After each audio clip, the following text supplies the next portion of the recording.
A lot of tightened security, a big day for the New York City Marathon, less than 7 months after the attack on the Boston Marathon, and a year after the big race was actually canceled due to Hurricane Sandy. ABC's Lindsay Janis is at the starting line in Staten Island with a story of some very inspiring runners. Lindsay, good morning. Good morning, Dan and Bianna. It's a cold, cold morning out here, but organizers say this marathon is back better and safer than ever. Police pulling out all the stops to protect the world's biggest marathon. They've got eyes in the air, on the water, thousands of officers lining the route. Now, there are expected to be 48,000 runners and 2 million spectators here today. You can see some of the runners milling around behind me, trying to stay warm ahead of this race.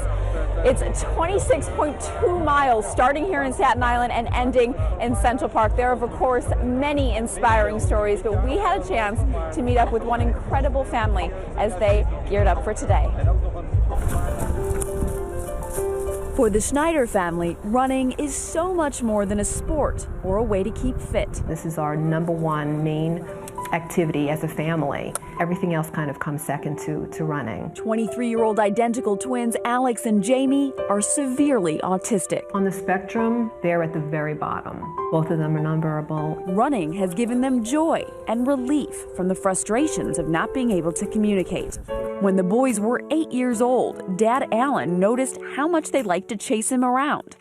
Then, when the twins were 15, they found their calling. We actually found out about a club that offered volunteers to run with individuals with disabilities. They said these guys are amazing. They've been racking up medals ever since. They've done about 130 races, from 5Ks to marathons, everything in between.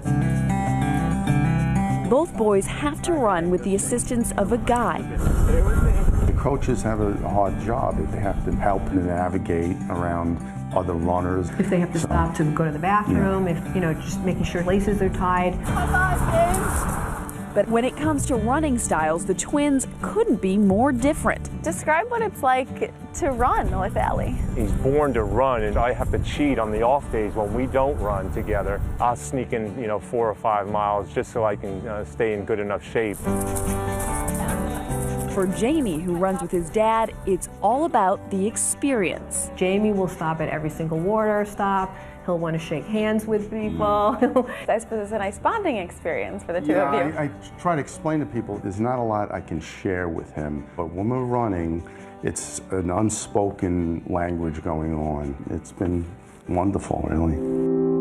Robin and Alan say they don't know where their family would be without running. They don't live a normal life, so this is something that really, I think, connects with them and makes them happy. Yeah. Now, the twins are running today for the Association for Science and Autism Treatment. Alex is hoping to beat his personal best of 3 hours and 23 minutes, which he set in Boston.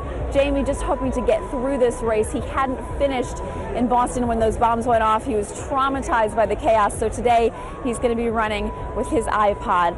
But a very inspiring pair. Dan and Bianna. And as you mentioned, Lindsay, this really is a bonding experience for the entire family, and you're reminded how many stories that are probably similar to this out there with the runners out there today. Absolutely. A lot of people running today ran in Boston, and this is a big comeback for people. Yeah. Lindsay, thank you very much for that reporting. Great story.